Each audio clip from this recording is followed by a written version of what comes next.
Studio में मौजूद हैं आर्यन चोपड़ा। आर्यन, सबसे पहले तो बहुत बहुत मुबारकबाद आपको ग्रैंड मास्टर बनने के लिए।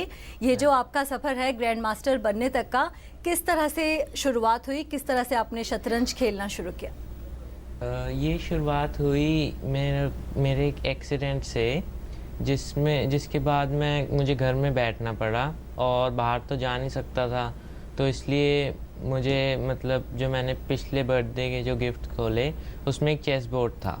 तो वैसे ही जो मोहल्ले के बच्चे थे उन्हें हमने बुला के खेलना शुरू किया। तो कुछ देर बाद मुझे नाइट जो पीस है उससे काफ़ी फैसिनेशन हो गई। तो फिर मैंने अपने पापा को एक बात बताई कि जो नाइट है वो 8 स्क्वायर्स कवर करता है बोर्ड के। तो फिर हमने कोचेस ढूंढे इंटरनेट पे और ऐसे शुरुआत। बिल्कुल। तो परिवार का पूरा समर्थन मिला आपको? जिस तरह से आपने इतना टाइम आपको देना पड़ा होगा ग्रैंड मास्टर बनने के लेवल तक पहुंचने के लिए, पढ़ाई पर भी कुछ फ़र्क पड़ा होगा। पढ़ाई और शतरंज दोनों को किस तरह से मैनेज किया? जी, पढ़ाई पे फ़र्क तो पड़ा, मुश्किल भी हुई क्योंकि मैं शतरंज खेल रहा होता था और पढ़ाई साथ नहीं हो सकती थी क्योंकि एक ही चीज़ पे फोकस हो सकता है एट अ टाइम। तो जब मैं शतरंज खेलता था तो फिर पढ़ाई नहीं करता था, लेकिन जब पढ़ाई करता था तो शतरंज नहीं खेलता था।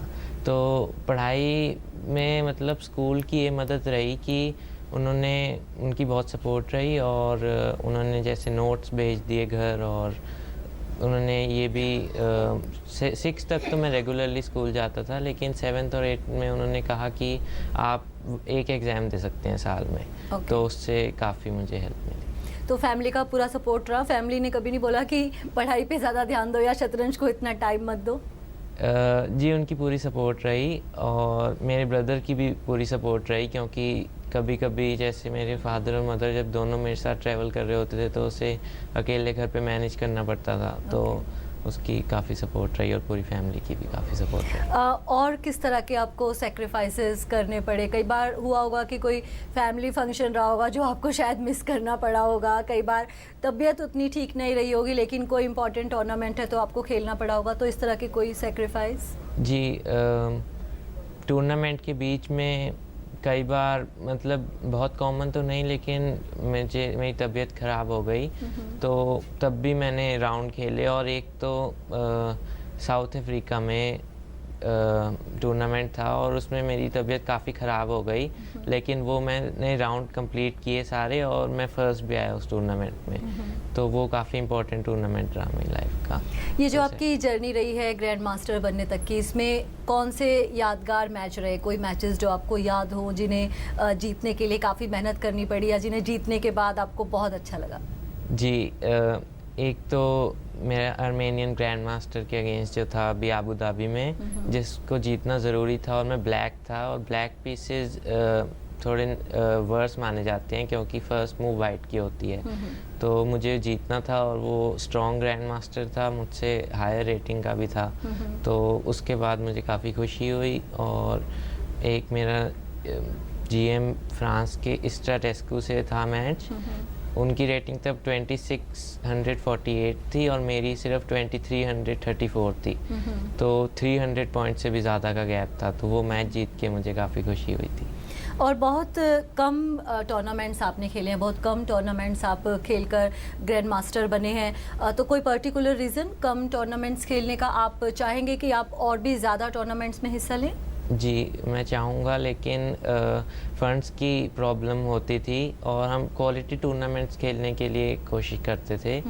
तो फ़ंड्स कम होने की वजह से मैं सिर्फ 61 टूर्नामेंट्स ही खेल पाया, और बाकी एक और बच्चा जो है मेरी सेम एज ग्रुप का 2001 बॉर्न, उसने 134 खेले हैं और मेरी एज ग्रुप से सिर्फ 2 ही जीएम हैं। तो मैंने सिर्फ 61 खेले हैं और उसने 134। तो मैं चाहूँगा कि ज़्यादा खेल। ओके, तो जितने चेस प्लेयर्स हैं, कौन आपका आइडियल है? किसके जैसा आप बनना चाहते हैं? किसके गेम को आप फॉलो करते हैं?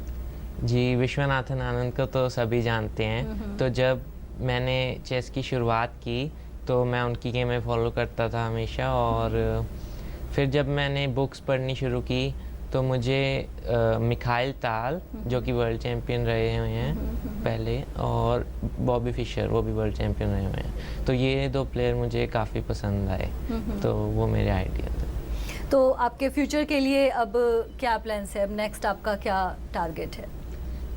अब तो मेरा नेक्स्ट टारगेट अपनी रेटिंग इम्प्रूव करना है। अभी मेरी रेटिंग 2503 है, तो मतलब वर्ल्ड चैम्पियंस यूजुअली 2800 प्लस के होते हैं, तो रेटिंग इम्प्रूव करके नेक्स्ट टारगेट अभी जैसे 2600 फिर 2700 और ऐसे। और आपके जो स्कूल के फ्रेंड्स, हालांकि आपने बताया कि अब आप रेगुलर इतना स्कूल नहीं जाते, लेकिन स्कूल के फ्रेंड्स को कैसा लगता है कि हमारा एक फ्रेंड, हमारा एक क्लासमेट अब ग्रैंड मास्टर है, तो वो प्राउड फील करते हैं? आपको कैसा लगता है, आपको कुछ स्पेशल ट्रीटमेंट मिलता है अपने फ्रेंड से? जी हाँ, उन्हें काफ़ी खुशी होती है, और एक जो मेरा बेस्ट फ्रेंड है उससे तो मेरी बात भी होती है।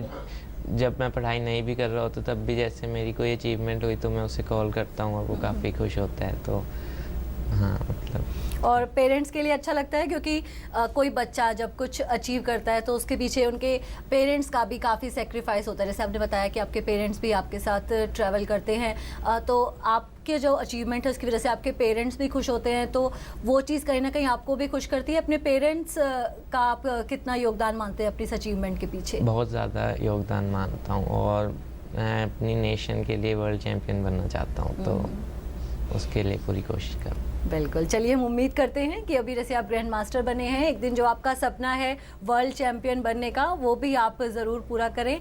आगे के आपके जितने भी टूर्नामेंट्स हैं उसके लिए हमारी तरफ से आपको बहुत बहुत शुभकामनाएं। धन्यवाद।